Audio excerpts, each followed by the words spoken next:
Hello friends, आपका स्वागत है डीपी स्टडी पर। आज का टॉपिक है प्राचीन इतिहास के मौर्य साम्राज्य से। इस टॉपिक से कुल मैंने 45 महत्वपूर्ण प्रश्नों को शामिल किया है, जो कि आने वाले आपके एग्जाम के लिए महत्वपूर्ण हो सकती है। ये रिपीटेड और सिलेक्टिव क्वेश्चंस हैं। स्टार्ट करते हैं वीडियो को फ्रेंड्स। आज का फर्स्ट क्वेश्चन है, चंद्रगुप्त मौर्य के गुरु कौन थे? आंसर, कौटिल्य थे। चंद्रगुप्त मौर्य के गुरु कौटिल्य थे। कौटिल्य को विष्णुगुप्त और चाणक्य के नाम से भी जाना जाता है। ठीक है फ्रेंड्स। अगला प्रश्न है, मौर्य साम्राज्य की स्थापना किसने की थी? मौर्य साम्राज्य की स्थापना किसने की थी? Answer, option B, Chandragupta Maurya ने मौर्य साम्राज्य की स्थापना की थी। अगला क्वेश्चन है फ्रेंड्स, चंद्रगुप्त मौर्य ने किस विदेशी शासक को पराजित किया था? किसको पराजित किया था? ये answer, option B, Seleucus Nicator को चंद्रगुप्त मौर्य ने पराजित किया था। अगला क्वेश्चन है फ्रेंड्स, सेल्यूकस निकेटर ने चंद्रगुप्त मौर्य के दरबार में किस अपने राजदूत को भेजा था? सेल्यूकस निकेटर का कौन सा राजदूत था जो कि चंद्रगुप्त मौर्य के दरबार में आया था? तो ये मेगास्थनीज था। ठीक है friends, answer option A right हो जाएगा फ्रेंड्स। अगला प्रश्न देखेंगे फ्रेंड्स, प्राचीन भारत में कौन सी एक लिपि दाएं से बाएं ओर लिखी जाती है फ्रेंड्स? तो ये कौन सी हो जाएगी? खरोष्टी लिपि जो है ये दाएं से बाईं ओर लिखी जाती है। अगला प्रश्न है फ्रेंड्स, मेगास्थनीज ने कौन सी पुस्तक लिखी? तो ये इंडिका पुस्तक लिखी है मेगास्थनीज ने। अगला प्रश्न है फ्रेंड्स, कौटिल्य का अर्थशास्त्र का संबंध किससे है इसमें? तो ये आंसर हो जाएगा इसका राजनीतिक जीवन से है। ये ऑप्शन बी वाला राइट हो जाएगा ये आंसर। अगला प्रश्न देखेंगे फ्रेंड्स, मौर्य काल में सामंत किसे कहा जाता था? आंसर, ऑप्शन डी, प्रांतीय शासक को मौर्य काल में सामंत कहा जाता था। अगला प्रश्न है फ्रेंड्स, चंद्रगुप्त मौर्य का सेंड्रोकोट्स नाम किसने बताया था? तो चंद्रगुप्त मौर्य का सेंड्रोकोट्स नाम किसने बताया था? विलियम जोन्स ने जो है चंद्रगुप्त मौर्य का सेंड्रोकोट्स नाम बताया था। ठीक है फ्रेंड्स।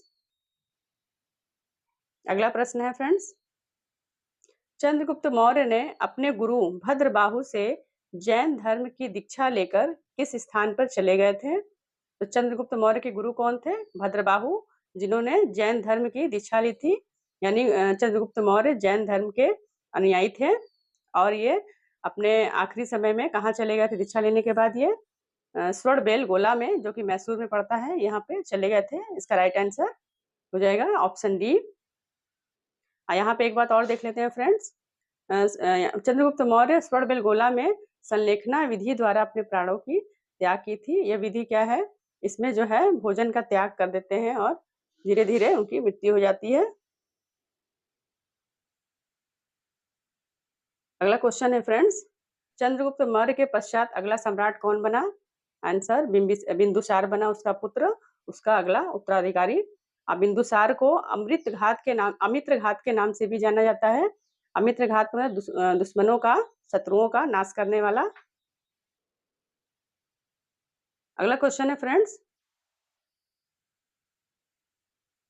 बिंदुसार ने अशोक को किस विद्रोह को समाप्त करने के लिए भेजा था? तो यह आंसर हो जाएगा ऑप्शन बी, तक्षशिला। तक्षशिला में विद्रोह हो गया था, उसको समाप्त करने के लिए बिंदुसार ने अपने पुत्र अशोक को भेजा था। अगला प्रश्न है फ्रेंड्स, मौर्यकालीन राजधानी कहाँ थी?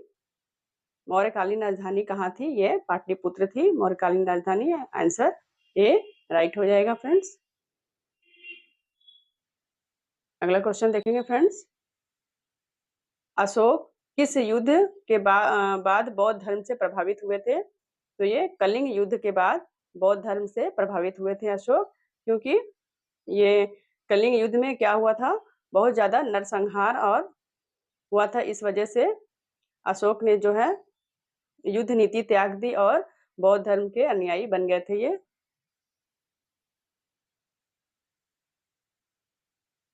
अगला प्रश्न है फ्रेंड्स, सारनाथ में अशोक स्तंभ किसने बनवाया था? अशोक स्तंभ सारनाथ में किसने बनवाया था? तो ये अशोक ने जो है सारनाथ में अशोक स्तंभ बनाया था। आंसर ऑप्शन सी राइट हो जाएगा। नेक्स्ट क्वेश्चन है फ्रेंड्स, अशोक ने किस उपाधि को धारण किया था? आंसर ऑप्शन ए हो जाएगा प्रियदर्शी। प्रियदर्शी का अर्थ होता है सुंदर दिखने वाला, और इसका एक और नाम भी है अशोक का, देव नाम प्रिय भी इनको कहा जाता था। चलिए फ्रेंड्स अगला क्वेश्चन देखते हैं।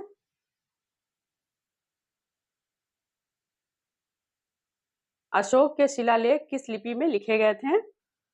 यहाँ पे अशोक के शिलालेख ब्राह्मी लिपि में लिखे गए थे। आंसर ऑप्शन बी राइट हो जाएगा फ्रेंड्स।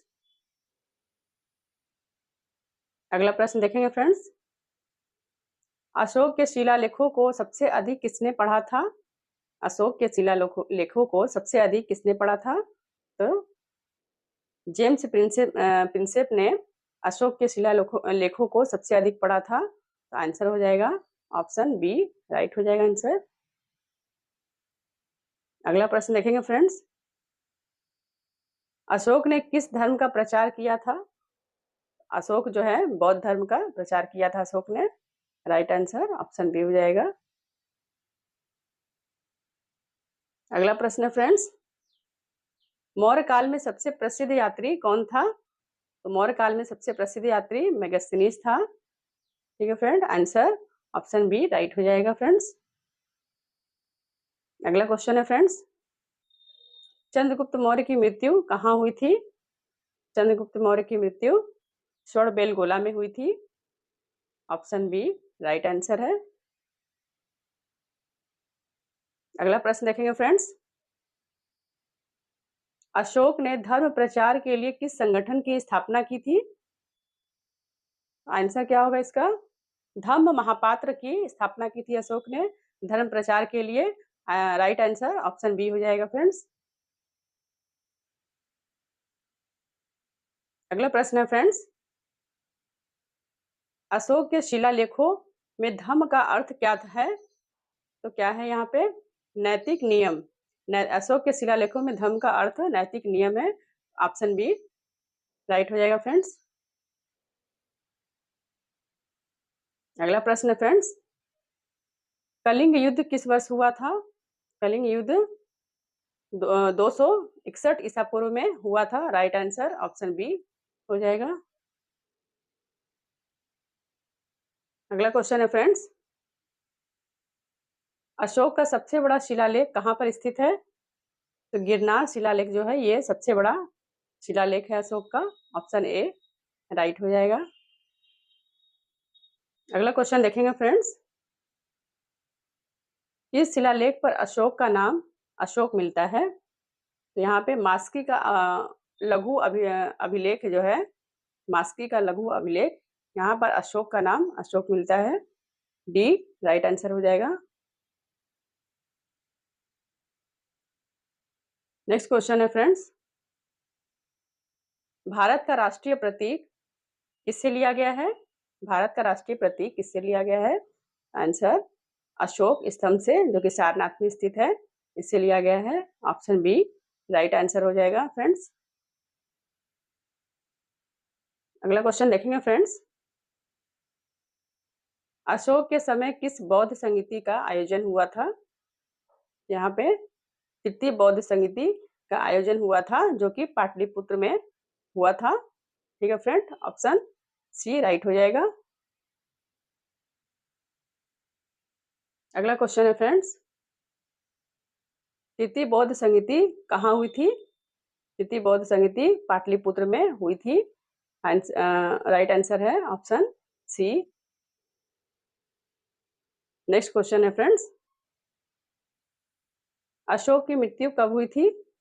अशोक की मृत्यु 332 ईसा पूर्व में हुई थी। ऑप्शन ए राइट है आंसर। अगला क्वेश्चन है फ्रेंड्स, किस अभिलेख में कलिंग विजय का वर्णन है?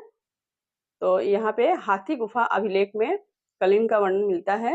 आंसर ऑप्शन डी राइट हो जाएगा फ्रेंड्स।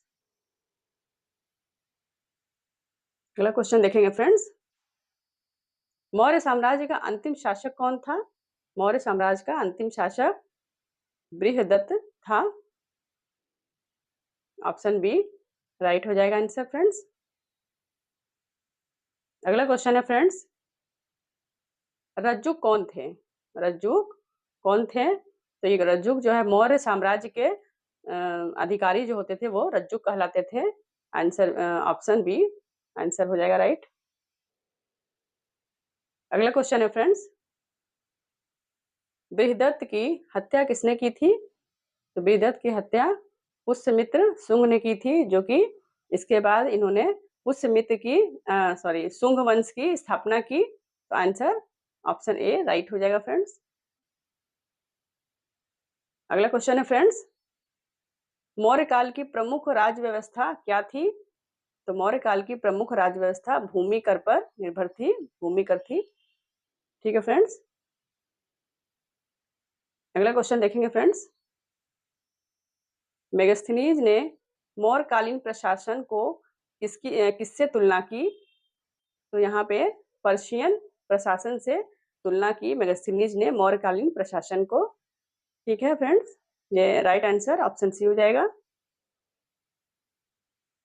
अगला क्वेश्चन है फ्रेंड्स, मौर्यकालीन सेना का प्रधान कौन कहलाता था?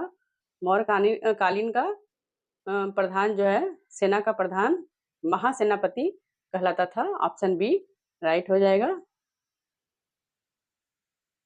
अगला क्वेश्चन है फ्रेंड्स, मौर्य काल में नगर अध्यक्ष का कार्य क्या था? मौर्य काल में नगर अध्यक्ष का कार्य क्या था? ऑप्शन बी नगर प्रशासन था कार्य। Right answer option B. अगला प्रश्न है फ्रेंड्स, मौर्य काल की मुद्रा को क्या कहा जाता था? मौर्य काल की मुद्रा को पंचमार्क मुद्रा कहा जाता था। राइट आंसर ऑप्शन बी हो जाएगा फ्रेंड्स। चलिए अगला क्वेश्चन देखते हैं फ्रेंड्स, मौर्य काल में आमत्य किसे कहा जाता था? मौर्य काल में आमत्य किसे कहा जाता था? तो मौर्य काल में आमत्य मंत्री को कहा जाता था। राइट आंसर हो जाएगा ऑप्शन ए। अगला प्रश्न देखेंगे फ्रेंड्स, अशोक का धम्म मुख्यतः किस पर आधारित था? अशोक का धम्म तो बौद्ध धर्म पर आधारित था, क्योंकि अशोक जो है बौद्ध धर्म का अनुयायी था। तो राइट आंसर ऑप्शन बी। अगला क्वेश्चन है फ्रेंड्स, अशोक को बौद्ध धर्म की दीक्षा देने वाला गुरु कौन था? उसका नाम क्या था? तो उपगुप्त जो है इन्होंने अशोक को बौद्ध धर्म की दीक्षा दी थी। तो राइट आंसर ऑप्शन बी हो जाएगा फ्रेंड्स। अगला क्वेश्चन है फ्रेंड्स, मौर्य काल में प्रमुख धातु कौन सी प्रयोग होती थी? मौर्य काल में तो लोहा धातु जो है ये मौर्य काल की प्रमुख धातु थी। तो ऑप्शन डी राइट हो जाएगा फ्रेंड्स। अगला प्रश्न है फ्रेंड्स, मौर्य साम्राज्य की सीमा सबसे अधिक किसके समय में थी? तो यह चंद्रगुप्त मौर्य के समय में मौर्य साम्राज्य की सीमा सबसे अधिक थी। तो राइट आंसर ऑप्शन सी हो जाएगा। अगला प्रश्न है फ्रेंड्स, अशोक के अभिलेख किस भाषा में थे? अशोक के अभिलेख प्राकृतिक भाषा में थे। राइट आंसर ऑप्शन बी हो जाएगा फ्रेंड्स।